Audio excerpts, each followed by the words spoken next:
showtime! It indeed is showtime tonight on CFM Radio. It is once again showtime. Time for the latest video game news, accompanied by some of your favorite video games. Absolutely, Drix. And we have a packed show tonight, I must say. Yes, a lot of good stuff to talk about. A lot of good stuff, but what have you been playing, sir? Man, I've been diving into a bit of the Jet Set Radio. I'm still lingering on my Dreamcast classics a bit. But on the go, I don't carry around a Switch with me. I have a bunch of emulators on my phone.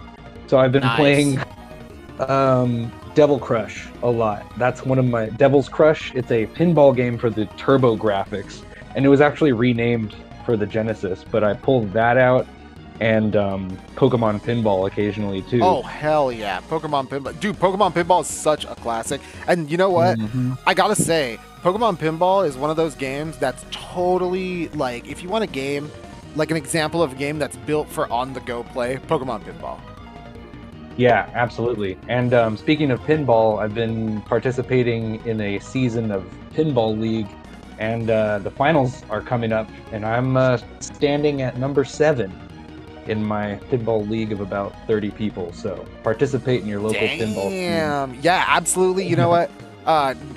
Both Drix and I, huge proponents of whatever your hobby, whatever you do, whatever you like to do for fun. You know what?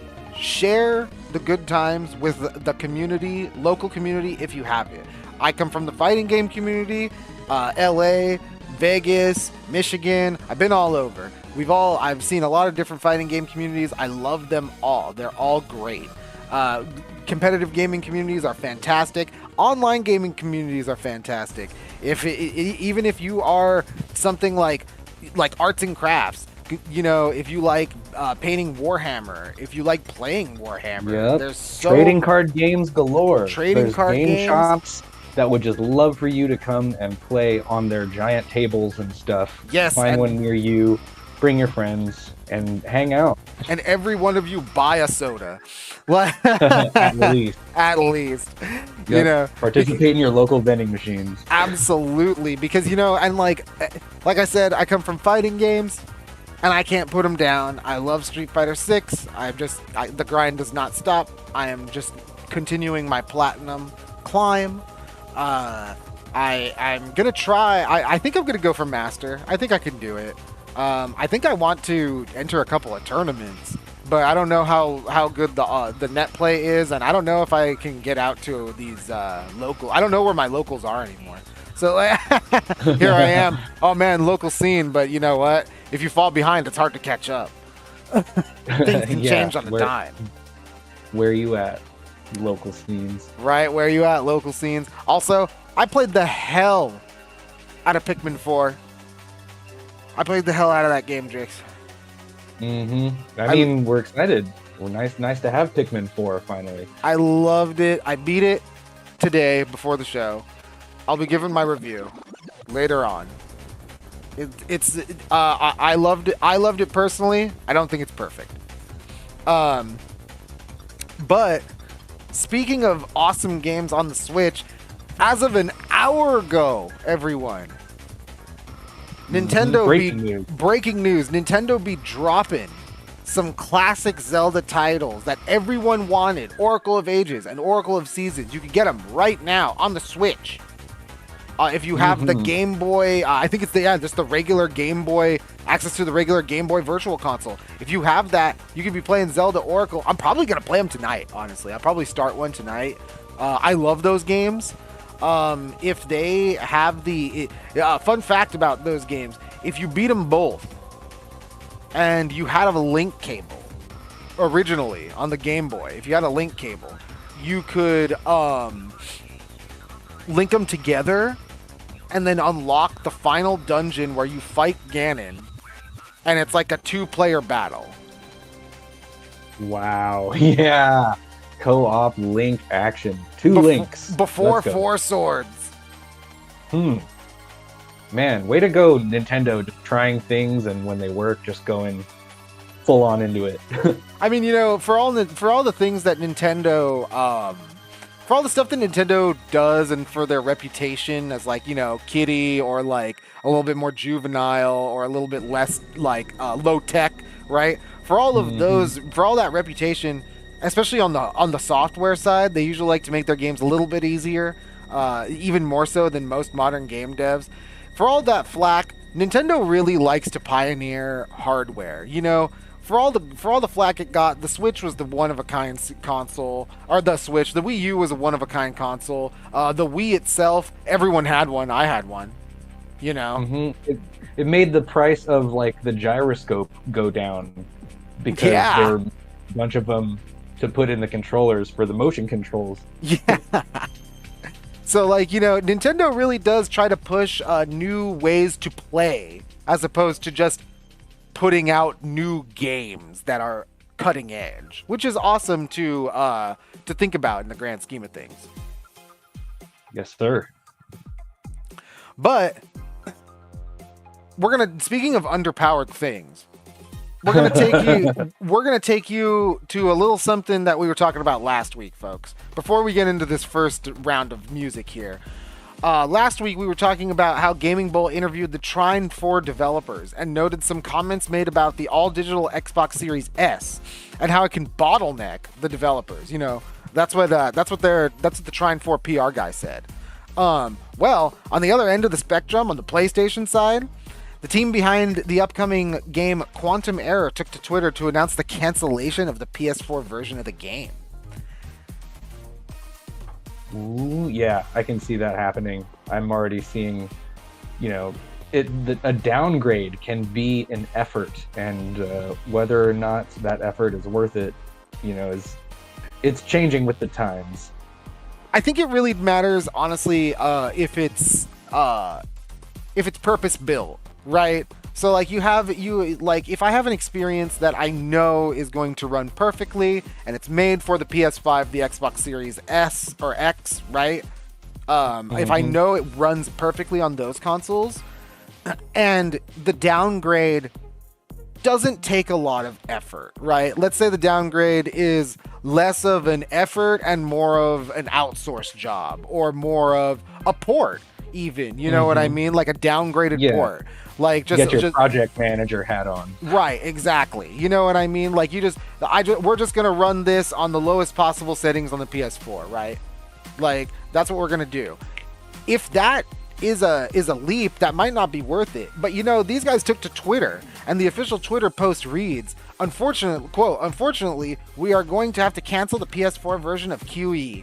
Even with the game being made from the beginning for the PS5, we still had hopes we could make a PS4 version happen.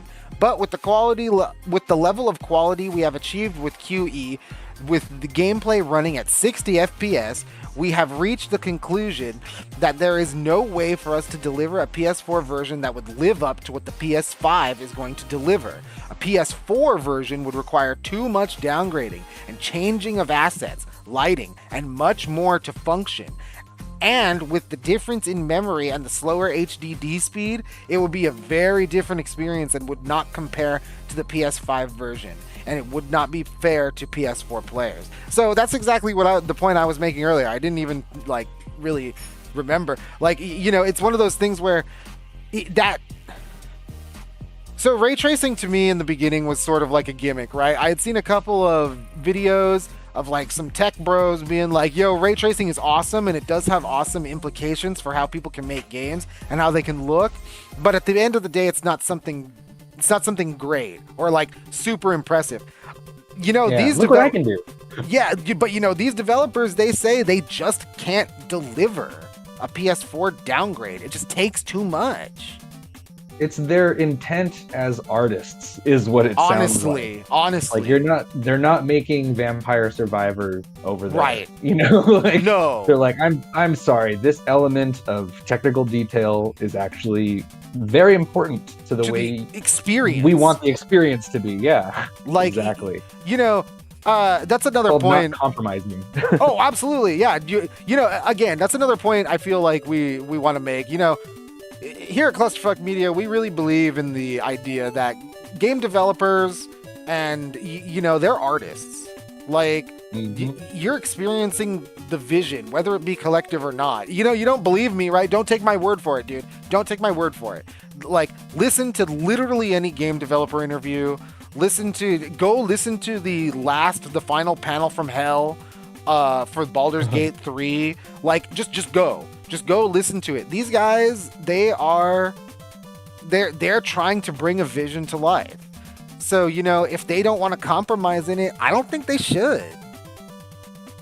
No, I mean, yeah, if money isn't an issue or whatever, if they're just doing it out of love, don't compromise your artistic vision. That's sort of my whole thing, though, right? Like, and I understand. Like they're collaborating on a big old team or whatever. That's exactly what I was about to say. 300 guys, Yeah. That's what I was about to say. Like, if I'm EA, right, or like Ubisoft, like, yeah, I'm gonna make a game to make money, right? Absolutely. I got 300 people making this game, right? Plus another like 200 in PR and all these other things, right? Like every other department, like. But like if I'm setting out to make an experience, I don't want to compromise, and I don't think a developer should compromise. I don't think it should be an issue. I don't think money or like a big profit should be one of those things that stands in the way of creating a nice something experimental, something a little bit different, something that's uncompromising. I feel pushes like the boundaries a little. Yeah. Maybe blend something familiar into something new. Yeah, like there's a lot of room for that in this industry. Yep. Absolutely. But hey, you know what? We've been talking a little bit too long. What are we going to jam out to right now, Ben? We're catching the tail end of Blaster Master. This is Area 1. Blaster Master Area 1. We're following it up with Blaster Master 2 here on CFM Radio. We are live.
set beyond the moon.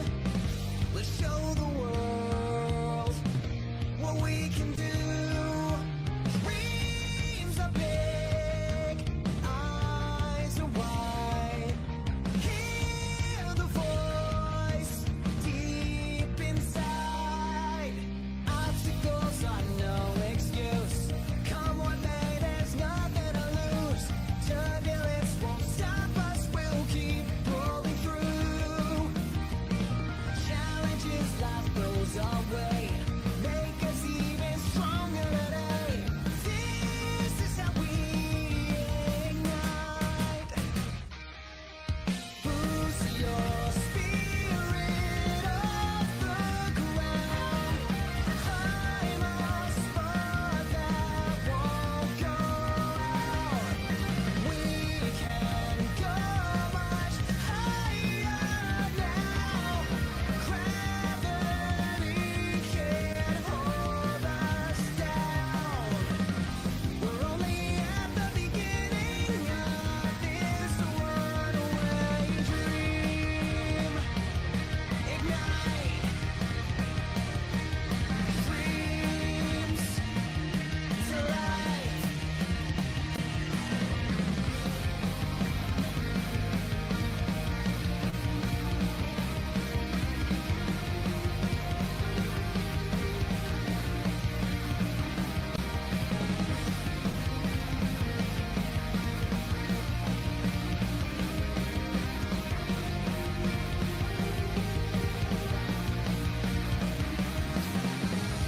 They said we'd break. They said we'd lose. But here we are. What else is new? Stronger with every fall. Faster with every mile. You and me, we're built on trust. That's why we can always get up. Even if they laugh, we'll never bite the dust. Heads up high, reach for the top. Give it everything that you got. This is how we ignite. Boost your spirit off the ground. I'm a spark that won't go out. We can go much higher now. Gravity can't hold us down. We're only at the beginning of this one-way dream. Ignite. Dreams to life.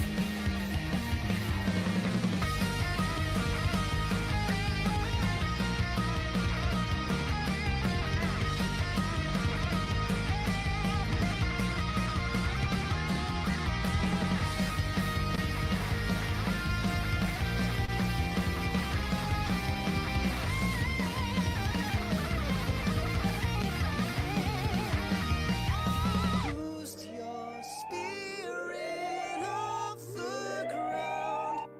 I'm a spark that won't go out. We can go much higher now. Gravity can't hold us down.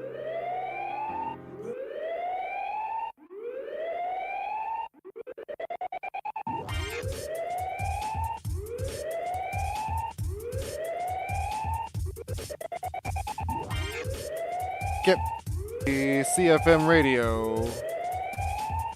Oh, we getting funky with Let Mom Sleep, No Sleep remix from Jet Set Radio Future.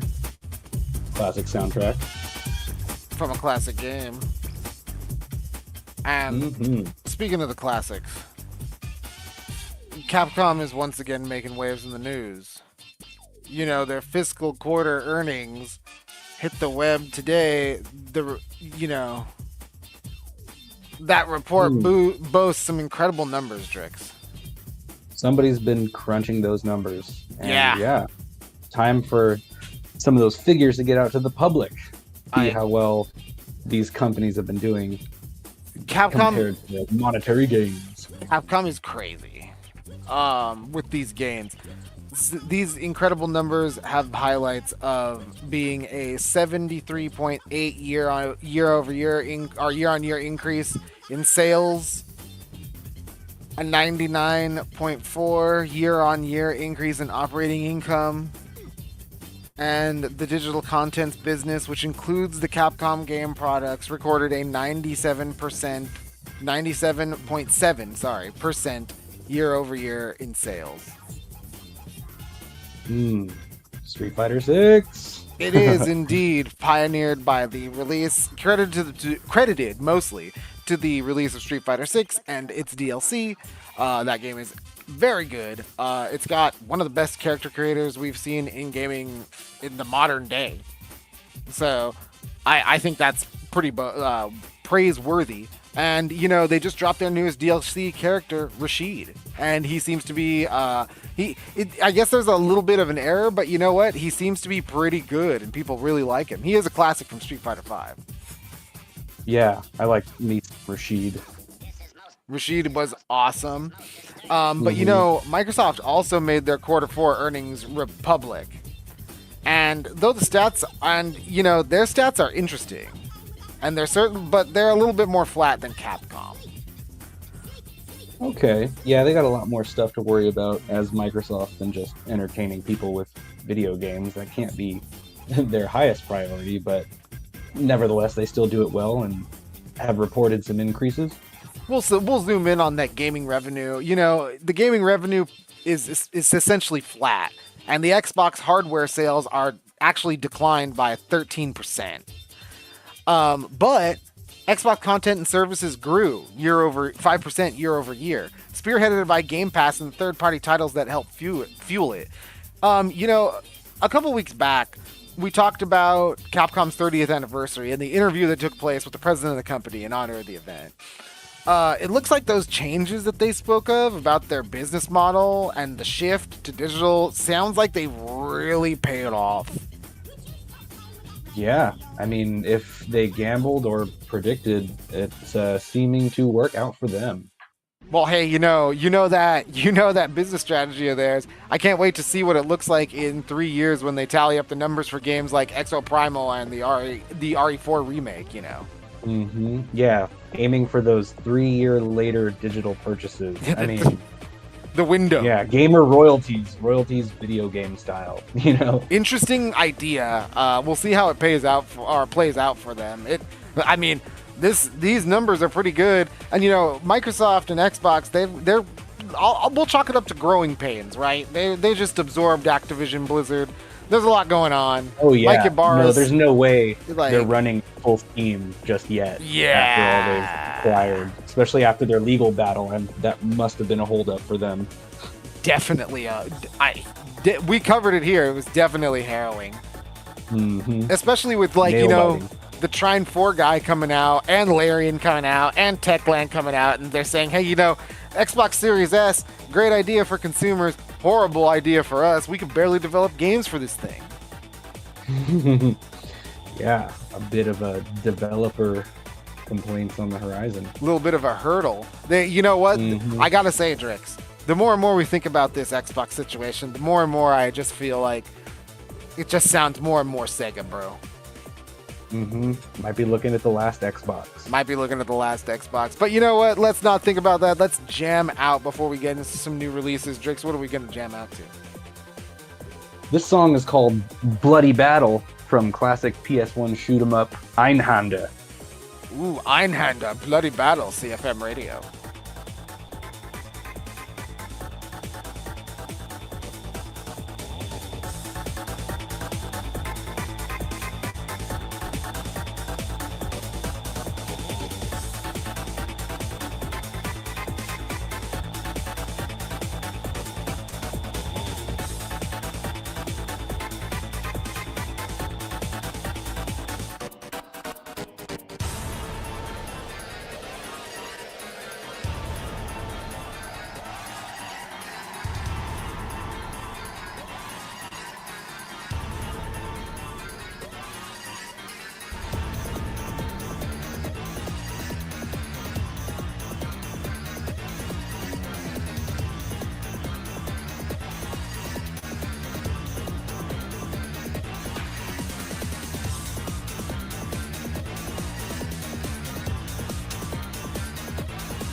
one time, baby, time to stack up your petty. It's the petty. Money to the change, whatever you wanna call it. The heat is in the place when we know we ballin'. We in the scene, up on the scene. No reason leading and fighting dancing machine. And if you want to step this, there's nothing you can do. The heat will burn your whole crew.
CFM Radio, we are back.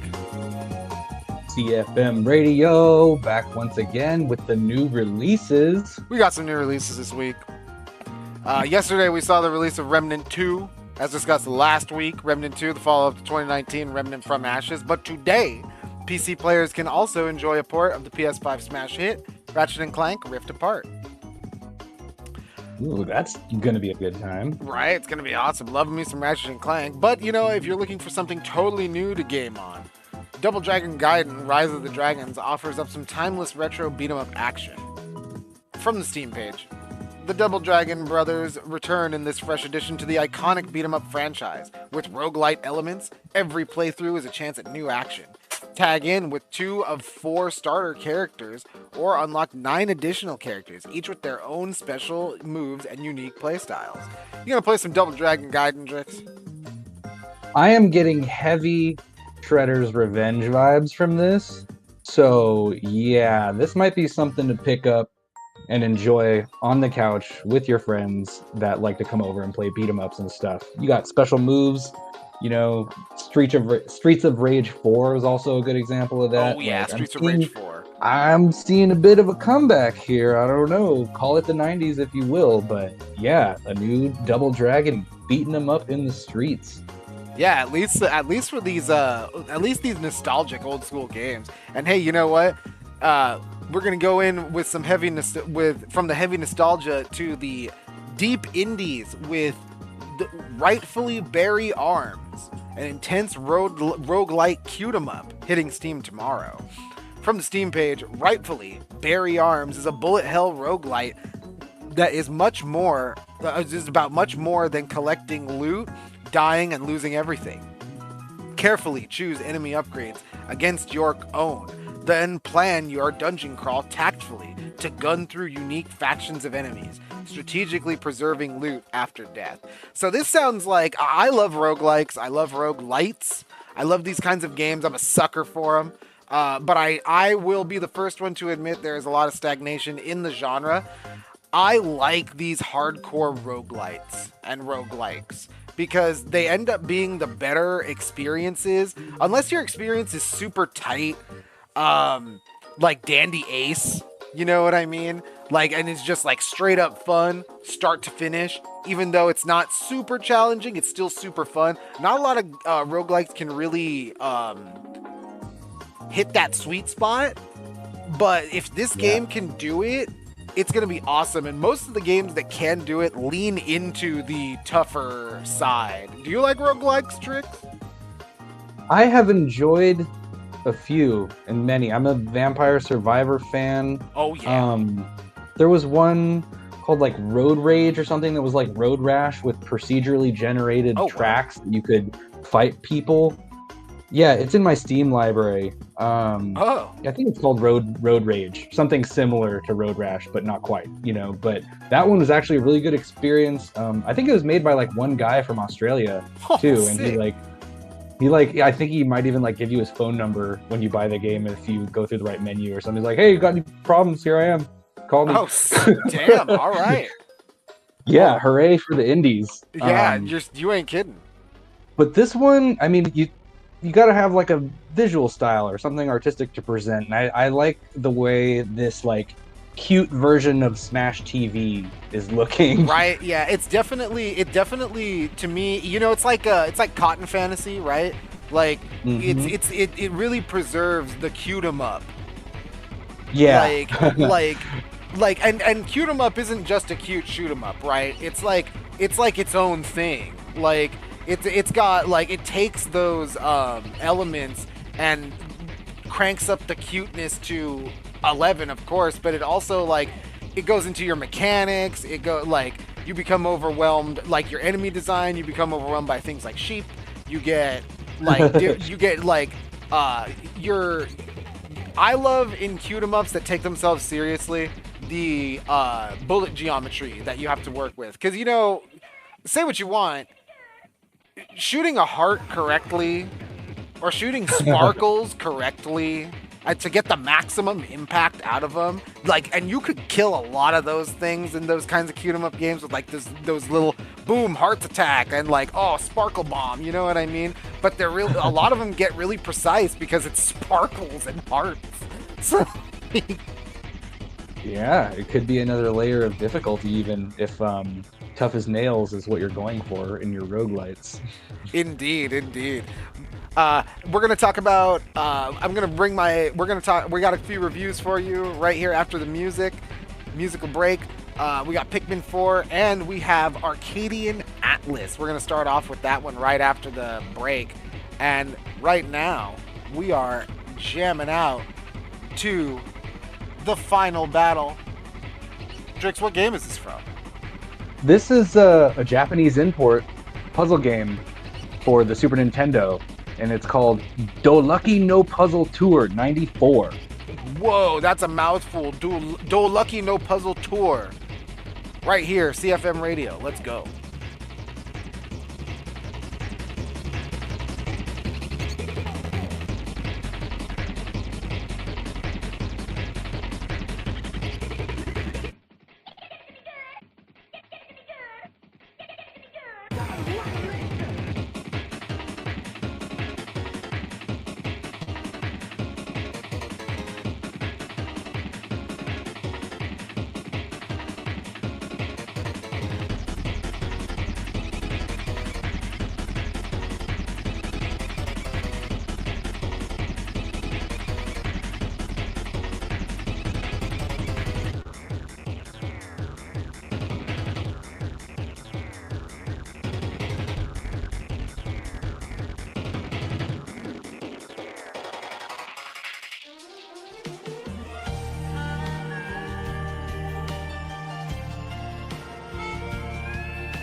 なる俺は機械だ鉄人だ今解き放てよ鋼の魂悪い奴らをぶち壊せ必殺限界パワーだ百裂パンチ俺はゴージャスインパクト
CFM Radio, we are back. CFM Radio, got a little bit of Bomberman 64 music, battle select and customs menu theme. God, I love this OST. It always plays in my head subconsciously all the time.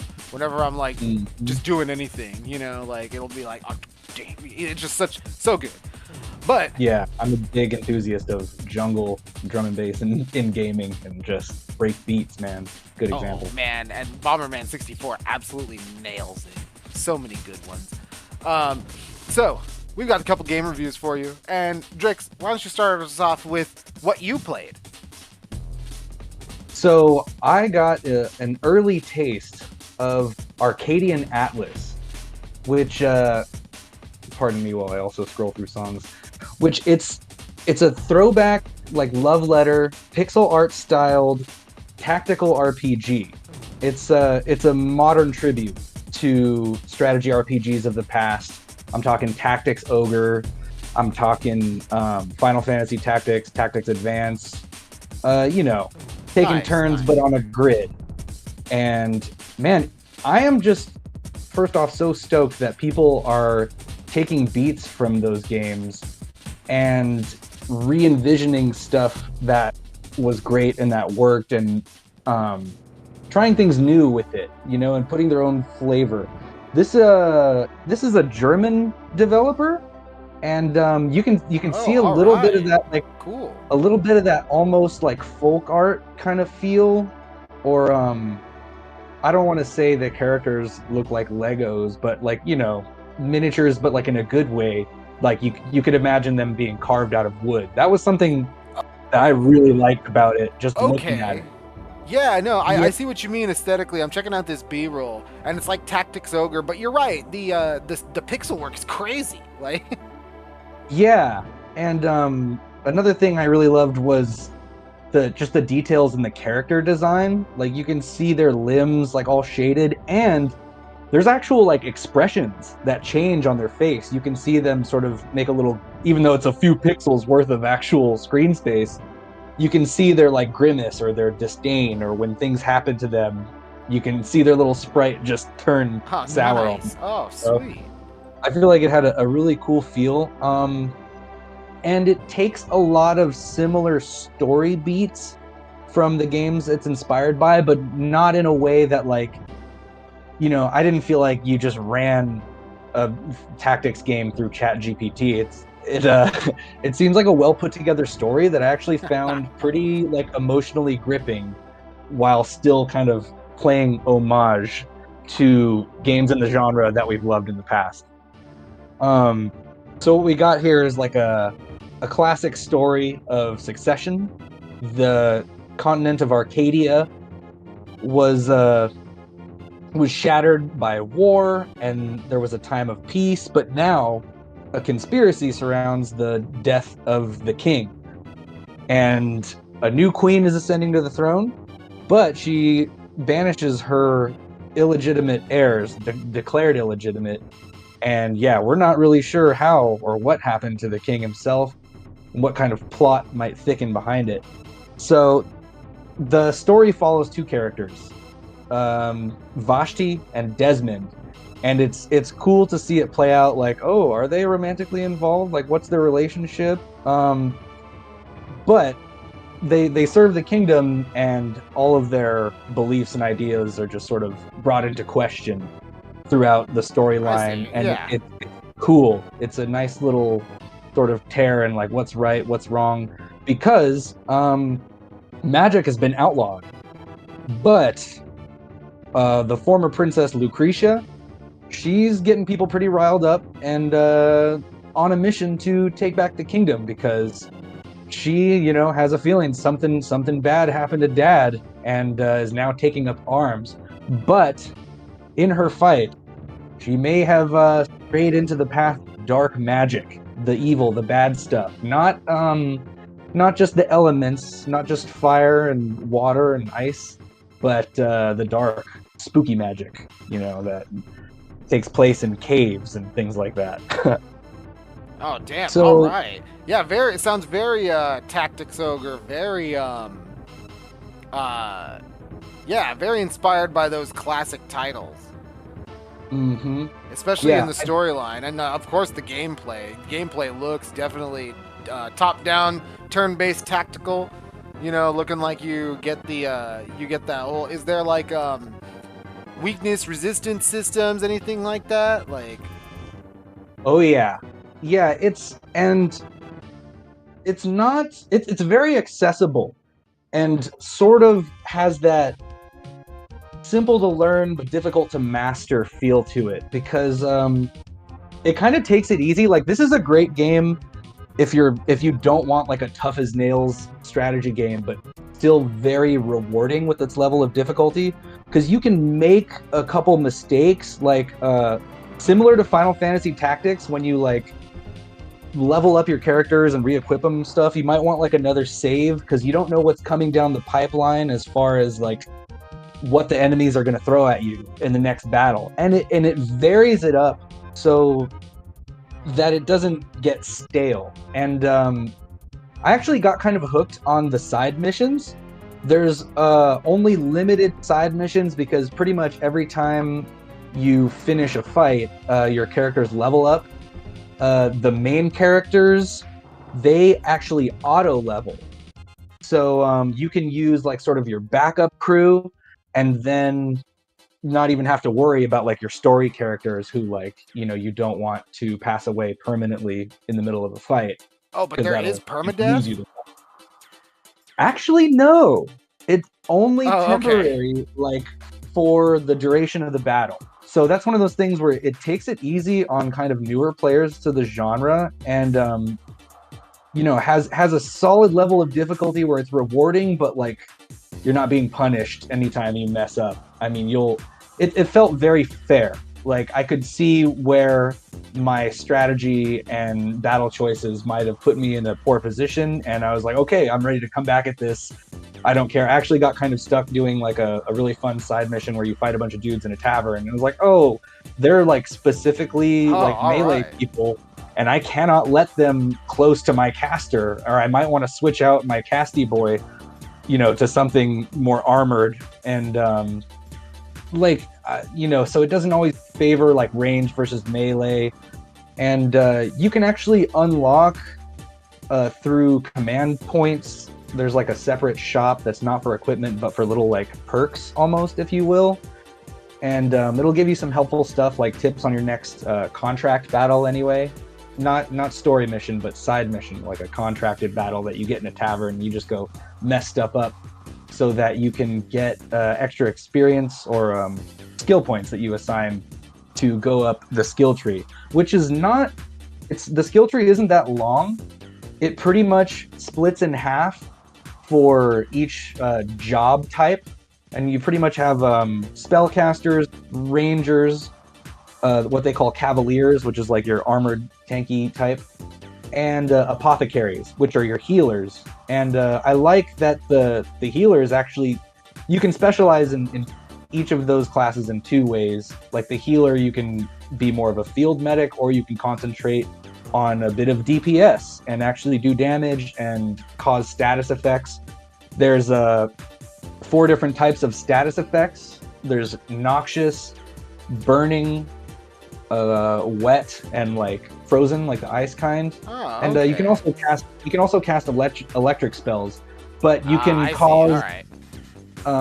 you can cause a status effect and then use an attack of a certain type to build on like that status effect for bonus damage and stuff. So it's got a healthy level of depth to it, but Yeah, wow. Sounds like there's a lot to build on. yeah, but a pretty smooth learning curve. One of the downsides was like it leaves out, like the tutorial doesn't fully explain like casting times. And I kind of found out the hard way that like if you have a character with a crossbow, they have to reload it. like I might have stumbled into that. Because you can't really tell how long an action that requires cast time, you can't really tell how long it's going to take until they actually cast it. So it makes it difficult to plan some of those like AoE spells with like your Warmancer, your mage, which I love the sprite work for the Warmancers. I don't know. Yeah, this sprite work is awesome, man. Yeah, you got male and female characters of different colors that you can recruit from your shops. Or anytime you hit a recruitment center, you can recruit at the level that your like main story characters are at. So you don't really have to worry about like, oh no, I left one of my recruits behind in level. You can just kind of get another one, equip him at the level you're at, and then build their whole skill tree from any point in the game. So a lot of cool quality of life improvements from compared to other more difficult games. But yeah. And then like some things you might miss, say if you played like Final Fantasy Tactics or Tactics Ogre, is the camera's locked off and you can't really spin it around. It's meant to only be seen from one angle pretty much, which basically adds up to, if your characters are lined up diagonally, like they can be pretty hard to see if things are stacked up against them. You kind of have a little bit of they remove like the opacity so you can see through walls and stuff. But yeah, but I can see it right here on the B-roll. It doesn't look. I see it in the inn. It's not. I could see like if in the inn it doesn't seem too bad, but I could see if there's like gravel or like some sort of like castle, you might be screwed. Like. Yeah, and I mean that's the last thing you want when taking into consideration your level design is like, stuff just blocking the action. But it wasn't too much of a nuisance, but there were a couple times where I was like, oh, I really can't see where I'm aiming this attack right here because I can't just give it a shift left or to the right. Yeah, I think it's something about when they line up diagonally. But all in all, yeah, I gotta give it like a solid 4 out of 5. The moment-to-moment gameplay was cool. Whether you're it's not difficult to figure out how you should be speccing and building your strategy and your playstyle and your characters. And the action takes a pretty good pace where you don't get exhausted after like one battle. I don't want to say all of them are short and sweet because it can definitely get into like a nail-biting fight if you're worried about losing your characters permanently for the rest of the battle anyway. But yeah, really well done, and it really hits the nostalgia button if you're into Tactics Ogre and Final Fantasy Tactics. It's with storytelling and with the art style, and it's altogether a really great package. I'm once again stoked to see indie developers diving into this particular niche of gameplay, and really well executed. It's the right amount of tough but fun. Nice. Man, that sounds awesome. So if I'm a fan of this tactical turn-based style, definitely pick this one up. Yeah. I feel like I'm not speaking to like the hugest audience, but yeah, I want to say it's a must play. Like I got pretty hooked, and I want to see where the story goes, and I want to keep duking it out.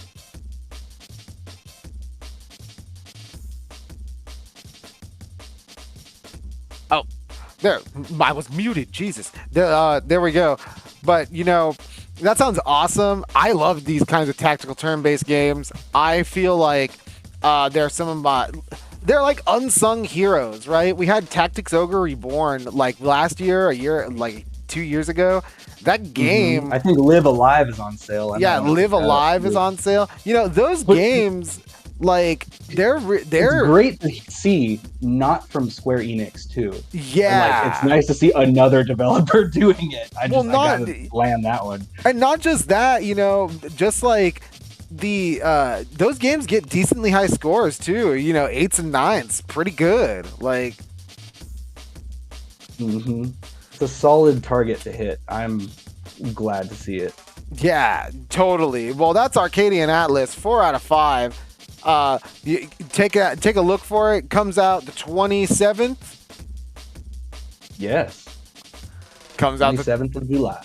Hits Steam the 27th of July. Tomorrow. It's going to be great. Pick it up if you're a fan of these tactical turn-based style games. But the next game that we're going to talk about today is what I played. And what I ended up playing was Pikmin 4. So I've been hyping this up for a while. I love Pikmin. Pikmin 4 is awesome. If you're a Pikmin fan, you just have to pick it up. Like, I don't know. I don't think there's a choice. Like, you got everything. It has all the Pikmin from every game. Purple, white, rock, fly, pink flying ones. And you have a lot of new stuff. You have Ochi, the new dog. You have these Dandori battles. You see it on the B-roll. Really, really cool. These Dandori battles, Drix, also, they're multiplayer. So you and a friend can go local and face off in some Pikmin battles. And it's pretty fun. I'm excited. Super excited for that.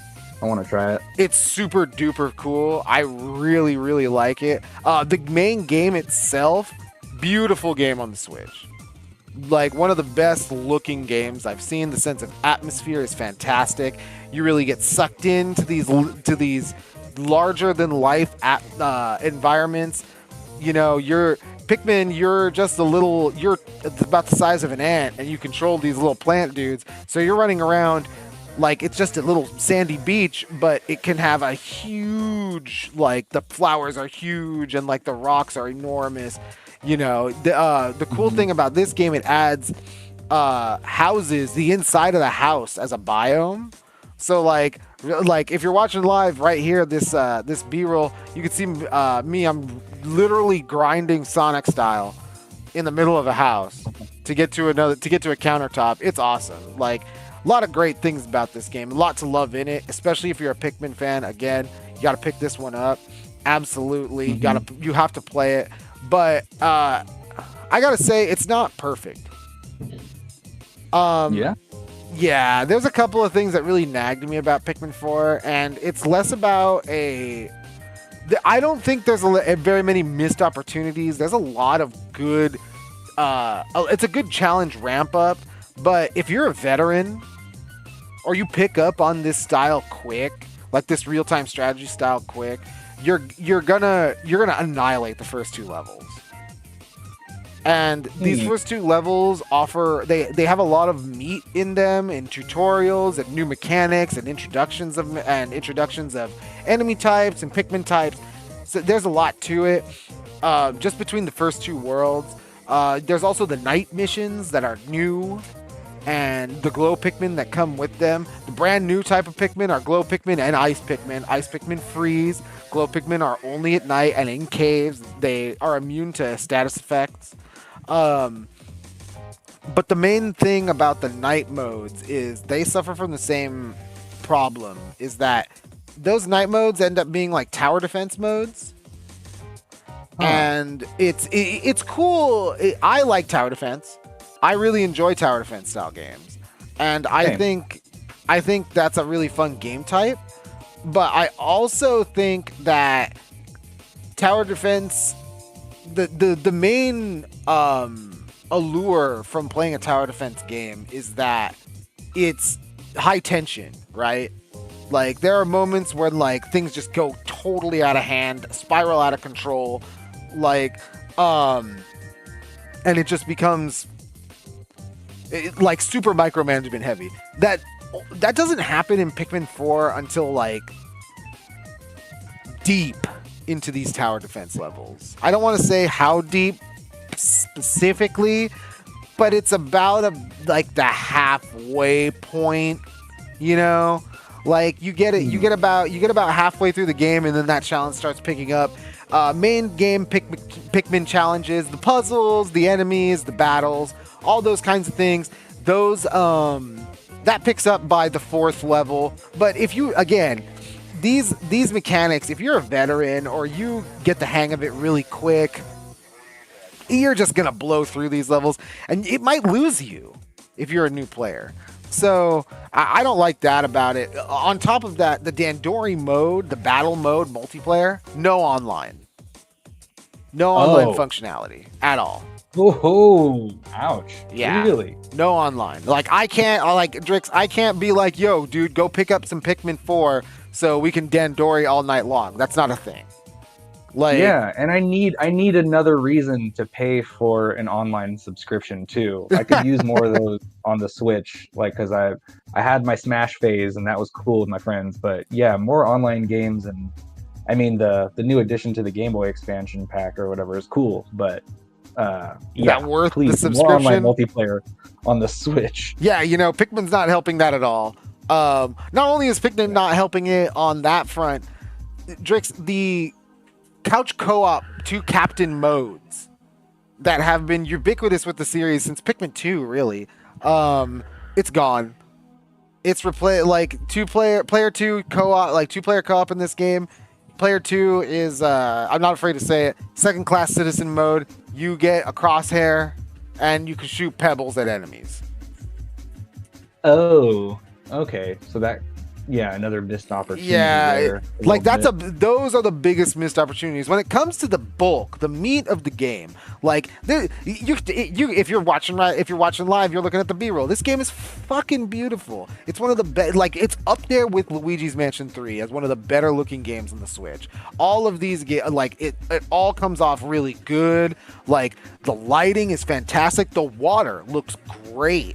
Like the freezing of the body of water with the frost Pikmin that happens is such a cool effect. Combat is awesome, super hectic. When it does get crazy, when that challenge hits, dude, that challenge hits. And like you might, again, if you're a veteran or you catch on to these mechanics really quick, you might be able to handle it. But I'm telling you, Drix, there's a rewind feature in this game. So if you mess up, you can rewind minutes. It won't save you. Like, really? like you still need to make good decisions. It might help you once or twice. It helped me in my playthrough a grand total of I think 5 times, and the majority, the bulk of those times was on the last boss or during the unlockable Dandori challenges that you can do. Those are tough. But you're not gonna rewind a lot if you catch on to these mechanics. That's not to say that they're not challenging. I was definitely caught off guard by a lot of these fights. You fight enemies that are the same, like much like Pikmin. Normally, you fight enemies that are the same but different. But now you have a chance of fighting a giant version of those enemies, and that kind of it counters some of the really, really good attacks that Ochi can do. And again, the strategy is there. So the problem is you got to stick with it. And another problem is there's no real compelling multiplayer. And Pikmin 2 and Pikmin 3 Deluxe had co-op, like 2 captain co-op. Like I control a dude, you control a dude, and we both have a legion of Pikmin and we run around and do Pikmin shit. Like it's not in this game. And yeah, you could create your own character. Like I have a couple of created characters shown off in this B-roll, but that's sort of it. And that's like the big allure on that front. So unless you really like that Pikmin, you get like that Pikmin aesthetic, you get hooked into the gameplay, or you just really love the graphics because this game's visually amazing, creates a great atmosphere, amazing score as well, helps with the atmosphere, one of the best sounding games. But other than, I don't think like it is a must pick up if you're looking for something new. If you're a Pikmin fan, this is the best Pikmin, bar none. Aside from no 2 captain co-op, this is the best, meatiest, most strategic Pikmin, I would say. But aside from Pikmin 1, but Pikmin 1 is much more of a survival strategy than a straight up strategy. This game is a straight up strategy, and it really, really shows. And it really, really works. If it rewards you for thinking in that way. You don't need to. You can brute force a lot. But if you do think strategically, oh man, you are paid off in dividends. Good. Yeah. Sounds like a bit of a pacing issue. A little bit. A little bit of a pacing issue. At least with the difficulty ramp, depending on whether you're super about it or still dipping your toes in. Yeah, and it's funny. As a veteran, I realized the difficulty jump when it happened. And it's not a big leap. It's not a huge spike or anything like that. It's not something that's like going to put you off. It all just happens kind of fast. Like you go through the first level and that's like, oh, tutorial level. And then you go through the second level and you're like, all right, I didn't realize this was kind of extended tutorial level. And then level 3, you're kind of like, oh, okay, cool. This is a cool challenge. And then by the end of exploring the third level, you're like, God damn, we had a couple of crazy close calls here, fellas. And like, it's Pikmin, so it just happens, And yeah, you can rewind, but like, you're gonna rewind and it's fine to rewind when you like mess up and like, oh man, I got killed by a frog that jumped out of nowhere. You know what I mean? But there's a lot of like I said, there's a lot of room for you to flex your strategic brain. I give Pikmin 4 a 4 out of 5. Solid game. Yeah, a bit of that Alice in Wonderland whimsy being shrunk in a land much larger. Yep, with the horrors of war and desperate survival on full display as well. Yes, sounds great. I want to play it. It's awesome. But you know what? We're going to take a final music break here, Drakes. What are we playing? We are listening to a song from the Shadow Realm. It's from Lords of Thunder for the TurboGrafx. Lords of Thunder for the TurboGrafx on CFM Radio.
CFM Radio, thank you everyone for listening. We got one more last thing to go out on here. Thank you for listening. If you are out there listening to CFM Radio, we love you.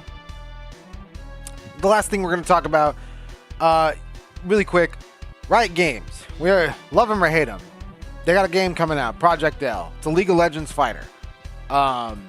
League of Legends, you know it, you love it or hate it.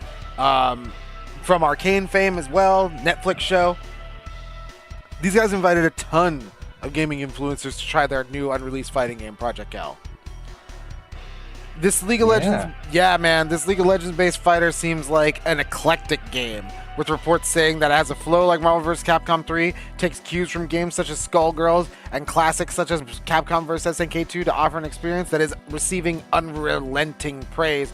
You can check it out on your favorite fighting game community members' YouTube, or just check out Project L on YouTube. Drix, have you seen any of that? I caught a little bit of video from it earlier today, actually, and I saw what I believe was 4 players fighting, like 2-on-2 teams, and you can have different players as each character. Yes. Personally, I love Dota too much to do anything even remotely related to League of Legends. I even tried the League of Legends like variety of Coke, like the championship edition of Coca-Cola, and it was like, oh no, lol. But yeah, as far as fighting game mechanics go, it looks pretty interesting, and I wonder if it'll have any of that party game kind of feel that like platform brawlers have, like Smash or Brawlhalla. So a couple of games have tried this before. The most notable ones are Street Fighter X Tekken and the 2009, I believe, Mortal Kombat 9.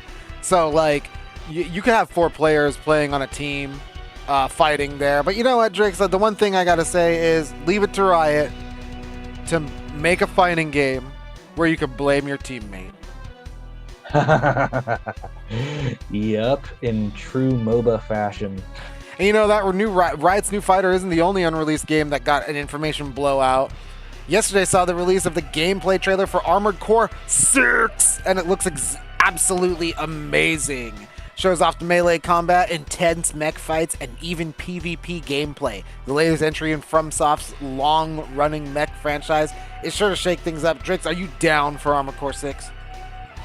Dude, I've truly felt something from within watching that video, because it just made me so happy, and I am so excited to boost around. Even though I hear a little bit of the old gripes from like the older players, like, oh, you know, the mechanics might be different than, you know, X version of Armored Core, you know, 2, 3, or 4, and you know, maybe they have their preferences, but I am absolutely fine with FromSoft adding, you know, little tips and tricks that they might have picked up from all their award-winning games. You know, maybe they might have learned a thing or two, and you know, things might be changing in a direction that you might actually like once you play the game. But even the pickiest of fans are still super excited that we're just getting another super hype. installment. Yeah, and I'm pretty sure the consensus is we're gonna support the heck out of this game.